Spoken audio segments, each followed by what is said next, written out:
கர்த்தருடைய வார்த்தைகளுக்காக நாம் செபிப்போம். அவரை நோக்கி பார்ப்போம்.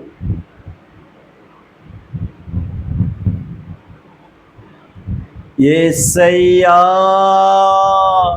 உம்மை தானே என் முன்னே நிறுத்தி உள்ளே. ஏசையா உம்மை தானே என் முன்னே நிறுத்தி உள்ளேன். உம்மோடு இருப்பதுதான் என் உள்ளத்தின் வாஞ்சையா. உம் சித்தம் செய்வதுதான் என் இதயத்தின் ஏக்கமையா. நீங்க பேசுங்க, நாங்கள் கேட்கிறோம். ஆவியானவரே, அடியனுக்கு ஒன்றும் தெரியாது, உங்க பாதத்தில் அடியனை வைக்கிறேன். இந்த வார்த்தைகள் அப்பா என் சபை மக்களுக்கும் அடியன் குடும்பத்துக்கும் வெளியே கேட்க போகிற எல்லா ஜனங்களுக்கும் பிரயோஜனமாக இருக்கட்டும். உங்கள் நாமம் மகிமைப்படட்டும். இயேசுவின் நாமத்தில் செபிக்கிறேன் நல்ல பிதாவே. ஆமேன், ஆமேன், ஆமேன். உட்கார். ஆண்டவராகிய இயேசுவின் நாமத்தினாலே உங்களை வாழ்த்துகிறேன். கர்த்தர் நாமம் மகிமைப்படும்படியாய் என் அன்பு பிள்ளைகளே, தெய்வத்தை நல்ல மனவிட்டு அவரை ஆராதனை செய்தோம். அவர் மகிமைப்பட்டார். ஒரு ஆமேன் சொல்லமா? அல்லேலூயா. இந்த நாள் நமக்கு ஆண்டவர் இயேசு மரணத்துக்கு முன்பாக 5 தினங்களுக்கு முன்பாக அவர் மகிமைப்பட்டார். ஒரு ஆமேன் சொல்லமா? அல்லேலூயா. அவர் இந்த பூமியில பிறந்து வளர்ந்து 3 வருஷம் ஊழியம் செய்து இடையில ஒரு சீசர் அவருக்கு கிரீடம் செலுத்தும்படியாய் வந்தார். ஆண்டவர் அதை ஏற்றுக்கொள்ளவில்லை. ஆண்டவர் இயேசு, நன்றாக கவனிங்க, ஆண்டவர் இயேசு இந்த பூமியில பிறந்து அவர் முன்னணியில் அவர் இருக்கும்போது உலகத்தின் சாஸ்திரிகள் வந்து அவரை பணிந்து கொண்டார்கள் என்று வேதம் சொல்லுகிறது. எப்படி அவரை பணிந்து கொண்டார்கள் என்றால், ஒரு ராஜாவாக பணிந்து கொள்ளக்கூடிய பொக்கிஷங்களை கொண்டு வந்து வைக்கிறார்கள். தெய்வத்திற்கு, அதாவது தூபமும், அந்த தெய்வம் அவர் ஒரு தெய்வமாய் பிறந்ததினாலே அவருக்கு எப்படி மகிமை செலுத்த வேண்டுமும் கந்தவர்க்கமும் தூபமும் அவருக்கு முன்பாக வைத்து பணிந்து கொள்கிறார்கள். அவர் ஒரு மனிதனாக பிறந்தபடினால் ஒரு நாள் மரிக்க வேண்டும் என்று நினைத்து மரித்த பிறகு அவருக்கு அந்த வாசனையான லிக்விடை வைக்கிறார்கள். அதாவது அவரை அந்த நாளிலே ஆண்டவரை மகிமைப்படுத்தினார்கள். அதோட இயேசுவை எங்குமே மகிமைப்படுத்தவில்லை. சீசர் ஒருவர் மாத்திரம்தான் கிரீடம் வைக்கும்படியாய் கொண்டு வந்தார். அதை விரும்பவில்லை. காரணம், அவருக்கு முள்கிரீடம் சூட்டப்பட வேண்டும் என்று அவர் நினைத்து அந்த மகிமையை அவர் ஏற்றுக்கொள்ளவில்லை. ஒரு ஆமென் சொல்லமா? அல்லேலூயா. ஆண்டவர் இயேசு ஒலிவா மலைக்கு முன்பாக இருக்கிற என் அன்பு பிள்ளைகளே, கர்த்தர் நாமத்திற்கு மகிமை. அருகான பெத்தேனியா என்னும் ஊர்களுக்கு சமீபித்த அந்த ஒலிவா மரம் இருக்கிறபடினால் அங்கே அவர் நிச்சயம் அற்புதம் செய்திருக்கலாம், சுவிசேஷத்தை சொல்லியிருக்கலாம். ஆண்டவர் சீசர்களுக்கு என்ன சொன்னார் என்றால், உங்களுக்கு எதிரே இருக்கிற கிராமத்துக்கு போங்கள், அங்கே ஒரு கழுதை குட்டி இருக்கும், அந்த கழுதை குட்டியை கொண்டு வாருங்கள், யாராவது கேட்டால் இது ஆண்டவருக்கு என்று சொல்லுங்கள் என்று சொன்னார். அவர்கள் உடனே போனார்கள். காரணம் என்னவென்றால், சகரியா தீர்க்கதரிசியின் மூலமாய் நடக்க வேண்டிய இந்த தீர்க்கதரிசன வார்த்தைகள் அந்த நாளிலே நடந்தது. சகரியா 9ஆம் அதிகாரம் 9வது வசனத்தின் மூலமாய் அதாவது எழுதப்பட்டிருக்கிறது.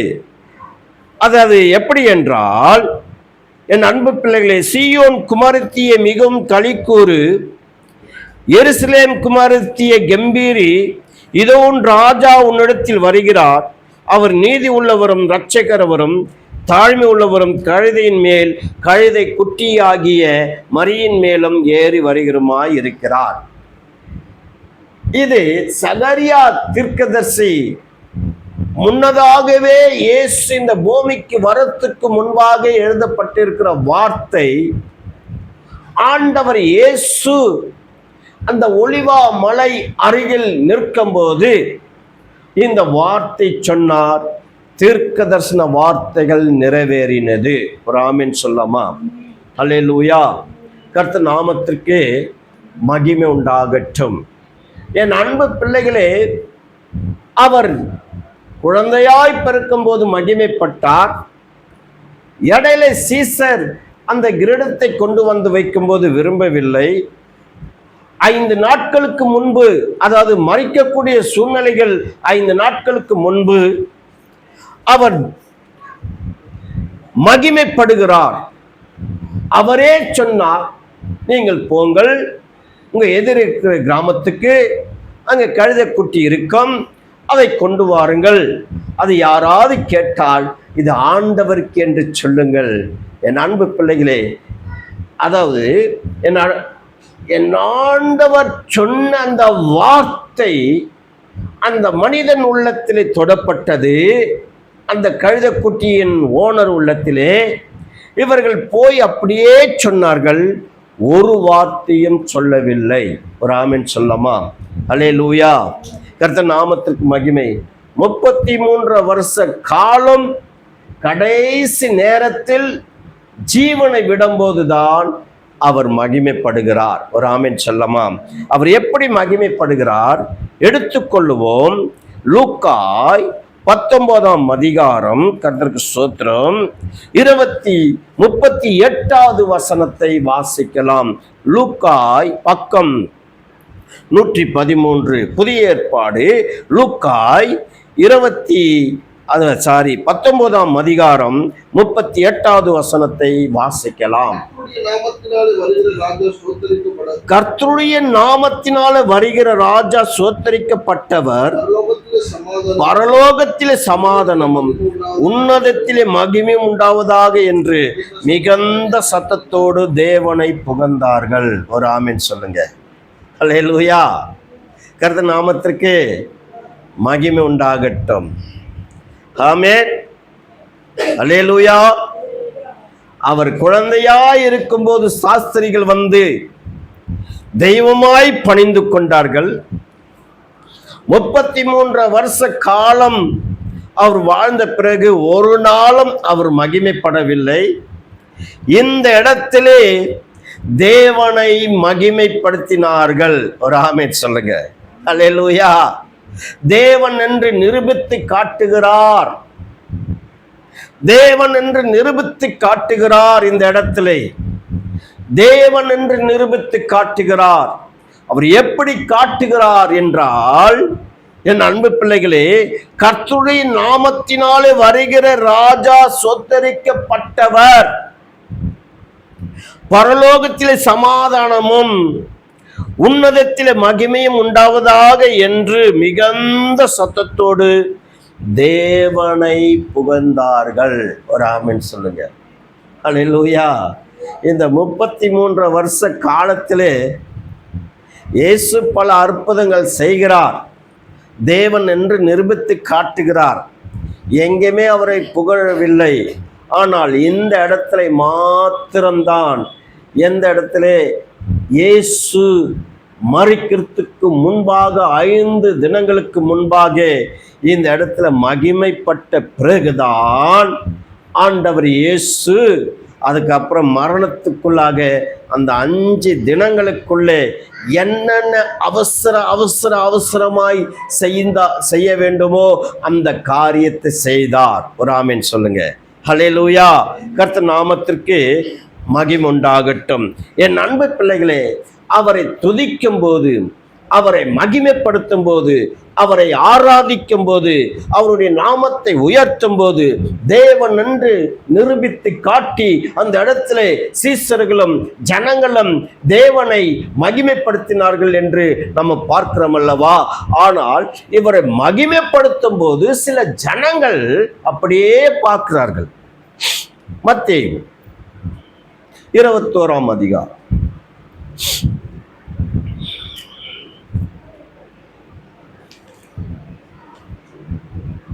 4வது வசனத்தை 5வது வசனத்தை வாசி.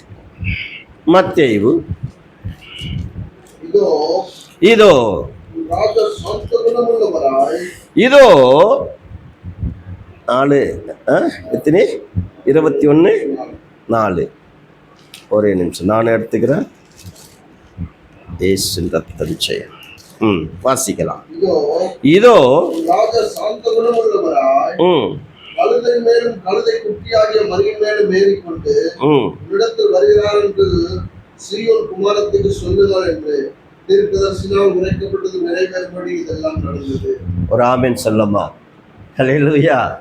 கர்த்தர் நாமத்திற்கு தீர்க்கதரிசன வார்த்தைகள் நிறைவேறும்படியாய் இப்படி நடந்தது. அவரை துதிக்க, அவரை மகிமைப்படுத்த, அவரை ஆராதிக்க, அந்த கழுதை குட்டியின் மேல் அவரை ஏறி அமர செய்ய, அவருக்கு முன்பாக அதாவது கிளைகளையும் துணிகளையும் விரித்து மகிமைப்பட்டு கொண்டு வந்தார். ஒரு ஆமென் சொல்லமாம்? அல்லேலூயா. கர்த்தர் நாமத்திற்கு மகிமை உண்டாகட்டும். இவரை துதிக்கும் போது, இவருக்கு சமாதானத்தையும் சந்தோஷத்தையும் அதாவது மகிமையும் செலுத்தும் போது சில ஜனங்களுக்கு கண் மறைக்கப்பட்டிருக்கிறது. வாசிக்கலாம் அதே அதிகாரத்தில் 10வது வசனத்தை.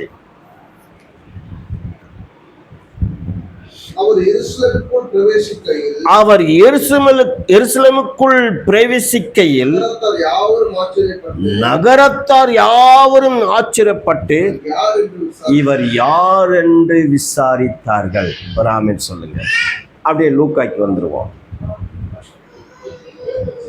என் அன்பு பிள்ளைகளே, ஜனங்கள் பார்க்கிறார்கள், இயேசு அந்த பகுதியில் சுற்றி சுற்றி சுற்றி அற்புதம் செய்தார். அந்த எருசலேம் நகரத்தார் ஜனங்கள் சில பேர் பார்த்து இவர் யார் என்று விசாரிக்கிறார்கள். அறியாமல் இருக்கிறார்கள் இயேசுவை. ஒரு ஆமென் சொல்லமா? அல்லேலூயா. கர்த்தர் நாமத்திற்கு மகிமை உண்டாகட்டும். இந்த லூக்காய் 19வது அதிகாரத்திலே 42வது வசனம் என்ன சொல்லுகிறது பார்க்கலாம். உனக்கு கிடைத்த இந்த நாள் ஆகிலும் உன் சமாதானத்துக்கு ஏற்றவை நீ அறிந்தறியானால் நலமாயிருக்கும். இப்பொழுது அவைகள் உன் கண்களுக்கு மறைவாய் இருக்கிறது. என் அன்பு பிள்ளைகளே, இன்றைக்கு கிறிஸ்தவனுக்கு அப்படிதான் இருக்கிறது. ரட்சிக்கப்பட்டவனுக்கே, ஞானஸ்நானம் எடுத்தவனுக்கே, அபிஷேகம் பெற்றவனுக்கே கண்களுக்கு எப்படி இருக்கு? மறைவாய் இருக்கிறது. தெய்வத்தை மகிமைப்படுத்த வேண்டிய நாட்களிலே மனிதனை மகிமைப்படுத்தி கொண்டிருக்கிறார்கள். இன்றைக்கு இருக்கிற ஊழியக்காரன் கூட உன் சபைக்கு ஒரு கெஸ்ட், சீஃப் கெஸ்ட் வர வைத்தால் தெய்வத்துக்கு கொடுக்க வேண்டிய கனம், தெய்வத்திற்கு செலுத்த வேண்டிய மகிமை, தெய்வத்தை ஆராதிக்கக்கூடிய அந்த ஆராதனை அவர் வரும்போது இந்த பூமிக்கு தேவ தூதர்கள் கூட தெரியாதாம். ஒரு ஆமென் சொல்லுங்க. அவர் சிங்காசனத்தில் அமர்ந்திருக்கும் போது தேவனுடைய கரத்திலே அந்த 7 புஸ்தகங்கள் வைத்திருக்கும் போது இதை யார் வாங்குவார்கள் என்று ஆவலோடு பல ஆயிரம் ஆயிரம் ஆயிரம் லட்சம் தூதர்கள் காத்து கொண்டிருக்கிறார்கள். யார் வாங்குவார்கள் என்று ஆச்சரியத்தோடு கூட யோவான் பார்க்கிறார். யோவான் பார்க்கும்போது ஒருவனும் அங்கே வாங்கறதுக்கு ஆட்கள் இல்லாமல் இருக்கிறது. உலகத்தையே அழிக்கக்கூடிய தேவதூதர்கள் இருக்கிறார்கள். 4 திசைகளிலும் பெருங்காற்றை பிடித்துக் கொண்டிருக்கிற தேவதூதர்கள் இருக்கிறார்கள். பூமியை அதிர செய்யக்கூடிய தேவதூதர்கள் இருக்கிறார்கள். மிகாவேல், கேப்ரியேல் இருக்கிறார்கள். ஒருவரும் அந்த புஸ்தகத்தை வாங்க ஒருவரும் இல்லை. ஆச்சரியத்தோடு பார்த்து கொண்டிருக்கிற அந்த வேளையில் கண்ணீர் விட்டு அழுகிறார் யோவான். அழ வேண்டாம் என்று சொல்லும்போது சிங்காசனத்தில் திருத்துவ தெய்வம் அமர்ந்து கொண்டிருக்கிறபடினால் 2வது இடத்தில் இருந்து ஆட்டுக்குட்டியானவர் இயேசு இறங்கி வந்து நிற்கும் போது சேனைகளின் தேவனாகிய கர்த்தர் பரிசுத்தர் பரிசுத்தர் பரிசுத்தர் என்று சொல்லி தெய்வத்தை புதிய பாட்டை பாடி மகிமைப்படுத்தினார்கள். அதுதான் இங்கே என்ன சொல்லப்படுகிறது? கர்த்தருடைய நாமத்தினாலே வருகிற ராஜா சோத்தரிக்கப்பட்டவர், பரலோகத்திலே சமாதானமும் உன்னதத்திலே மகிமையும் உண்டாவதாக என்று மிகுந்த சத்தத்தோடு கூட தேவனை புகழ்ந்தார்கள். இன்றைக்கு இருக்கிற ஊழியக்காரன் கண்கள் கூட மறைந்து போய்விட்டது. உன் சபையுடைய காரியங்களுக்காக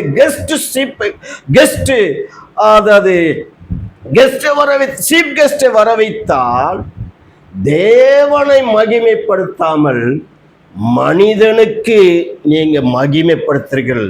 உன் கண்கள் மறைக்கப்பட்டு போய்விட்டதா? ஆமென். கர்த்தர் நாமத்திற்கு மகிமை உண்டாகட்டும். சென்னை பட்டணத்தில் இப்படிப்பட்ட ஊழியர்களும் வாழ்ந்து கொண்டிருக்கிறார்கள். கண்கள் மறைக்கப்பட்டு போயிருக்கிறது. இங்கே சொல்லப்படுகிறது, இவர் யார் என்று விசாரிக்கிறார்கள், கண்கள் மறைக்கப்பட்டு போயிருக்கிறது. இங்கே மத்தேயுல சொல்லப்படுகிறது, லூக்கால சொல்லப்படுகிறது, உனக்கு கிடைத்த இந்த நாளாகிலும் உன் சமாதானத்துக்கு ஏற்றவைகளை நீ அறிந்திரையானால் நலமாயிருக்கும். இப்போதே அவைகள் உன் கண்களுக்கு மறைவாயிருக்கிறது. ஒருவேளை இந்த வார்த்தைகளை நீங்கள் கேட்டால் தேவ சமூகத்திலே போய் தன் மார்பிலை அடித்துக் கொண்டு துக்கப்பட்டு, அப்பா நான் உங்களை மகிமைப்படுத்தாமல் ஒரு மனிதனுக்கு இப்படிப்பட்ட ஒரு மகிமையை செலுத்தி விட்டனே என்று மார்பிலை அடித்துக் கொண்டால் தெய்வத்தை துதிக்கக்கூடிய அந்த சிங்காசனத்துக்கு முன்பாக ஆட்டுக்குட்டியானவர் வந்து நிற்கும் போது அந்த மகிமை பார்க்க வேண்டும் என்றால் உன் சிந்தனைக்குள் இப்படிப்பட்ட காரியத்தை நினைத்து வேதனைப்பட்டு தேவ சமூகத்திலே மன்றாடு. இல்லை, இதுதான் எனக்கு சரி என்று காணப்பட்டால் அந்த மகிமையை நீ பார்க்க முடியாமல் போய்விடும். உன் சபை மக்களும் பார்க்க முடியாமல் போய்விடும். நீ எப்படி வாழ்கிறாயோ, எப்படி சத்தியத்தை பேசுகிறாயோ, எப்படி மக்களை நடத்துகிறாரையோ அப்படிதான் இருக்கும். ஆமென் சொல்லமா? அல்லேலூயா. கர்த்தர் நாமத்திற்கு மகிமை உண்டாகட்டும். ஆமென். அல்லேலூயா. இன்றைக்கு கிறிஸ்தவர்களுக்கு கண்கள் மறைக்கப்பட்டு போயிருக்குதுமா. இயேசு உன் அருகில் தான் இருக்கிறார். இயேசு உன்னோட கூட தான் இருக்கிறது. ஒரு குடும்பத்திலே அப்பா அம்மா இயேசுவை ஏற்றுக்கொண்டிருந்தால் பிள்ளைகள் ஏற்றுக்கொள்ள மாட்டுகிறார்கள். கணவன் ஏற்றுக்கொண்டிருந்தால் மனைவி ஏற்றுக்கொள்ள மாட்டார். மனைவி ஏற்றுக்கொண்டிருந்தால் கணவன் ஏற்றுக்கொள்ள மாட்டுகிறான். இப்படியாய் இயேசு உன் வீட்டில் இருக்கும்போது உன் பிள்ளைகளாக இருந்தாலும் சரி, கணவனாக இருந்தாலும் சரி, மனைவியாக இருந்தாலும் சரி, உற்றார் உறவுகளாக இருந்தாலும் சரி, அறிந்தவர்களுக்கு கண்களுக்கு தெரிகிறது. இயேசுவை அறிந்தவர்களுக்கே கண்கள் தெரியாமல் போய்விடுகிறது. ராமின் சொல்லமா? அல்லேலூயா. கர்த்தர் நாமத்திற்கு மகிமுண்டாகட்டும். யூதாஸ் ஆண்டவரோடு கூட தான் இருக்கிறான். அந்த 30 வெள்ளிக்காசுக்காக கண்கள் மறைக்கப்பட்டது. எலிசாவோடு கூட வேலைக்காரன் இருக்கிறான். சிரியா நாட்டு இராணுவங்கள் வந்து முற்றுகை போடும்போது எலிசாவுடைய வேலைக்காரன் வந்து வெளியே வரும்போது ஐயோயோ ஆண்டவரே என்று கதறுகிறான். அவன் கண்கள் அந்த நேரத்துக்கு மறைக்கப்பட்டு போயிருந்தது. எலிசா சந்தோஷமாக மகிழ்ச்சியாக வருகிறார். பயப்படாதே, அவர்களை காட்டிலும் நமக்குள்ள இருக்கிறவர் பெரியவராய் இருக்கிறார் என்று சொன்னார். அப்போதான் அவன் கண்கள் திறக்கப்படுகிறது. ஒரு ஆமென் சொல்லமா? இன்றைக்கு கிறிஸ்தவர்களே, உன் கண்கள் மறைக்கப்பட்டு போயிருந்தால் விழித்து கொண்டிருங்கள், ஜாக்கிரதையாயிருங்கள், நாணமாயிருங்கள். காலம் கடைசி. உனக்காக ஆண்டவர் அழுகிறார். எங்க இருக்கு சொல்லுது? கீழே வாசிக்கலாமா? கீழே வாசிப்போம். அதே லூக்காலே 41வது வசனத்தை வாசிக்கலாம். அவர் சமீபமாய் வந்தபோது நகரத்தை பார்த்து அதற்காக கண்ணீர் விட்டு அழுதார். ஒரு குடும்பத்திலே இப்படியாய் சொன்னல்லவா, கணவன் ஏற்றுக்கொண்டால் மனைவி ஏற்றுக்கொள்ளவில்லை, மனைவி ஏற்றுக்கொண்டிருந்தால் கணவன் ஏற்றுக்கொள்ளவில்லை, பிள்ளைகள் ஏற்றுக்கொள்ளவில்லை. இவர்களை பார்த்து ஆண்டவர் கண்ணீர் விட்டு அழுகிறார். காரணம் என்ன? கடைசி காலம். என்னை ஏற்றுக்கொண்டு ரட்சிக்கப்பட்டு ஞானஸ்தானம் எடுத்து அபிஷேகத்தை பெற்றுக்கொண்டு இன்றைக்கு கண்கள் மறைக்கப்பட்டு போயிருக்கிறதே என்று ஆண்டவர் இன்றைக்கு கிறிஸ்தவனை பார்த்து அழுகிறார். காரணம் என்ன? காரணம் என்ன? வாசிக்கலாம் 43வது வசனத்தை. காரணம் என்ன? உன்னை சந்திக்க காலத்தை நீ அறியாமற் போனபடியால் உன் சத்துருக்கள் உன்னை சூழ மதில் போட்டு உன்னை வளைந்து கொண்டு எப்பக்கத்திலும் உன்னை நெருக்கி உன்னையும் உன்னில் உள்ள உன் பிள்ளைகளின் தரையாக்கி போட்டு உன்னிடத்தில் ஒரு கல்லின் மேல் ஒரு கல் இராதபடிக்கு செய்யும் நாட்கள் உனக்கு வரும் என்றார். என் அன்பு பிள்ளைகளே, ரொம்ப நாணமா இருப்போம். தெய்வத்துக்கு மாத்திரம்தான் மகிமை செலுத்தணும். அவர் ஒருவருக்கு மாத்திரம்தான் ஆராதனை செய்யணும். உன் ஊழியக்காரன் வந்தா கூட அவனுக்கு கனம்தான் பண்ணணுமே தவிர, இன்றைக்கு இருக்கிற எல்லா ஊழியர்கள், அதாவது சிஎஸ்சி எடுத்துக்கொள்ளுங்க, அட்வென்ட் எடுத்துக்கொள்ளுங்க, இன்னும் சிஎஸ்சி தான் ரொம்ப ரொம்ப ரொம்ப ஐயர் வந்துட்டாக்கா, ஐயோ யோ யோ யோ என்னமா பண்றாங்க? தெய்வத்தையே இயேசுவே மறந்துடுறாங்க. எங்க உறவினர்களாம் சிஎஸ்ஐ பாஸ்டர் தான் படித்து கொண்டிருக்கிறாங்க. நானும் சொல்லிட்டேன் எத்தனையோ முறை, அவர் பின்னாடியே போய்க்கின்னு இருங்க, தெய்வமா நினைச்சுன்னு இருக்கிறீங்களேன்னு கூட சொல்லியிருக்கிறேன்.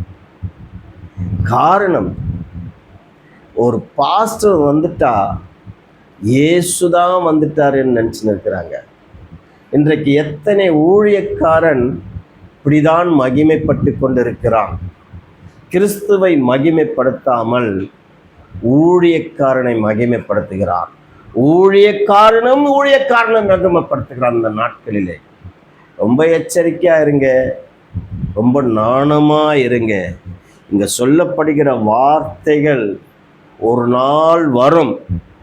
அந்த நாளே உன்னையும் உன்னுள்ள பிள்ளைகளையும் தரையாக்கி போட்டு உன்னிடத்தில் ஒரு கல்லின் மேல் ஒரு கல் இராதபடிக்கு செய்யும் நாட்கள் உனக்கு வரும் என்றார்.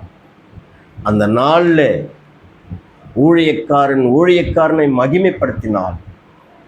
விசுவாசிகள் ஊழியக்காரனை மகிமைப்படுத்தினார். இப்படிப்பட்ட சூழ்நிலைகள் உனக்கு வரும். ஆண்டவர் நாமத்தை மாத்திரம்தான் நீ மகிமைப்படுத்தணும். என் அன்பு பிள்ளைகளே, ஜாக்கிரதையாயிருங்கள். கடைசி காலம். தெய்வத்தை மாத்திரம்தான் இந்த இடத்துல தேவன் என்று நிரூபித்து காட்டுகிறார். கழுதையின் குட்டின் மேல் வந்து எவ்வளவு அழகாய் அங்கே ஜனங்கள் துதிக்கிறார்கள், மகிமைப்படுத்துகிறார்கள், ஆராதிக்கிறார்கள். அங்கேயும் சில சத்துரு வருகிறான். எப்படி வருகிறான்? என் அன்பு பிள்ளைகளே, கர்த்தர் நாமத்திற்கு மகிமை. 39வது வசனம் என்ன சொல்லுகிறது? அப்போது கூட்டத்திலிருந்து பரிசேயர் சிலர் அவரை நோக்கி, போதகரே, சீசரை அதட்டும் என்றார். ஒரு ஆமென் சொல்லுங்க. அதற்கு இயேசு என்ன சொன்னது தெரியுமா? தேவன் என்று நிரூபித்தை காட்டின அந்த இடத்துல தேவன் என்ன சொல்கிறார்? இவர்கள் பேசாமல் இருந்தால் இந்த கல்லுகள் பேசும், கூப்பிடும் என்று சொல்லுகிறார். ஒரு ஆமென் சொல்லுங்க. இப்படிப்பட்ட தெய்வத்தை மகிமைப்படுத்தாத மனுஷனை மகிமைப்படுத்துகிற ஊழியக்காரன், கர்த்தருடைய பிள்ளைகள் எச்சரிக்கையாயிருங்கள். அவர் கழுதையின் குட்டின் மேல் ஏறி வருகிறார். கர்த்தருடைய நாமத்தினாலே வருகிற ராஜா சோத்தரிக்கப்பட்டவர். பரலோகத்தில் சமாதானம், உன்னதத்தில் மகிமை உண்டாவதாக என்று மிகுந்த சத்தத்தோடு தேவனை புகழ்ந்தார்கள். ஆமென், அல்லேலூயா. இன்றைக்கு இருக்கிற எல்லா கர்த்தருடைய பிள்ளைகளுக்காக சொல்லுகிறேன், என் சபை மக்களுக்கும் சொல்லுகிறேன், வெளியே இருக்கிற சபை மக்களுக்கும் சொல்லுகிறேன், தேவனை மாத்திரம்தான் மகிமைப்படுத்தணும். எந்த ஊழியக்காரனும் மகிமைப்படுத்தக்கூடாது. கனம் பண்ணுங்க. ஊழியக்காரர் வந்திருக்கிறாரே என்று கனம் பண்ணுங்க. அதுதான் அவருக்கு எல்லாம் துதி, எல்லா மகிமை, எல்லாமே ஆண்டவர் இயேசு ஒருவருக்கு மாத்திரம்தான். கர்த்தர் இந்த வார்த்தைகளை ஆசீர்வதிப்பாராக. ஆமென், ஆமென்.